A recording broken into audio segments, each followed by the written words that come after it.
তো hello everyone, আসসালামু আলাইকুম। তো আশা করি সবাই ভালো আছেন, আমরা আলহামদুলিল্লাহ ভালো আছি। তো আজকে মনে করেন যে একটা ভ্যাসের দিন। ভ্যাসের দিন বলতে গেলে আজকে পয়লা বৈশাখ। তো পয়লা বৈশাখ মনে করেন যে মানে আমি ভাই পালন করি না, কারণ এটা হারাম, মানে মুসলিমের জন্য হারাম, যেটা আমি জানি সেটাই বললাম। আর যারা মনে করেন যে পার্কে এখানে ওখানে ঘুরে বেড়াচ্ছে, বা মনে করেন কি বলবো, পার্কে বলেন আর এটি ওটি সিপাই চাপাই যাই মনে করেন আড্ডা আড্ডা দিচ্ছে, যার যেমন মতো মনে করেন যে গাড়া মেরে দিচ্ছে, বাংলা কথা হিসাব। তো যার যে ইচ্ছা তার সেই ইচ্ছা করবে, সেটা স্বাভাবিক, যার যেটা ভালো লাগবে আর সেটা করবে। তো যাই হোক, মানুষের কথা না বলি, আর আমি নিজেরটাই আমি বলতেছি, ঠিক আছে? তো কেউ কোনো মাইন্ডে নেবেন না, যার যেটা ভালো লাগে ভাই তাই সেটা গুলোই করবেন।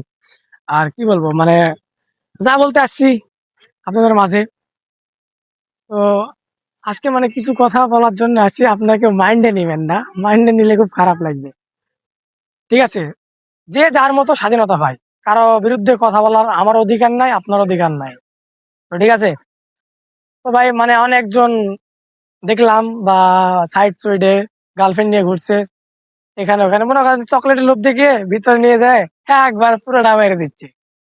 তোমারও ভাই সমস্যা নাই, মারতে থাকো, ওটা কোনো বিষয় না। এখন মনে করো যে প্রেম উৎপত্তি বয়স, তা উৎপত্তি বয়সে ভাই মারবে, স্বাভাবিক, আমরা এগুলো মারে আসছি।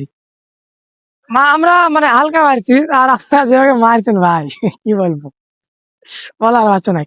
তো গাইস, যতটুকু বলার জন্য আসছিলাম, তো আশা করি সবাই ভালো থাকবেন, সুস্থ থাকবেন। আর কেমন আপনাদের বৈশাখীর দিনটা কাটলো অবশ্যই কমেন্টের মাধ্যমে জানাবেন। আসসালামু আলাইকুম।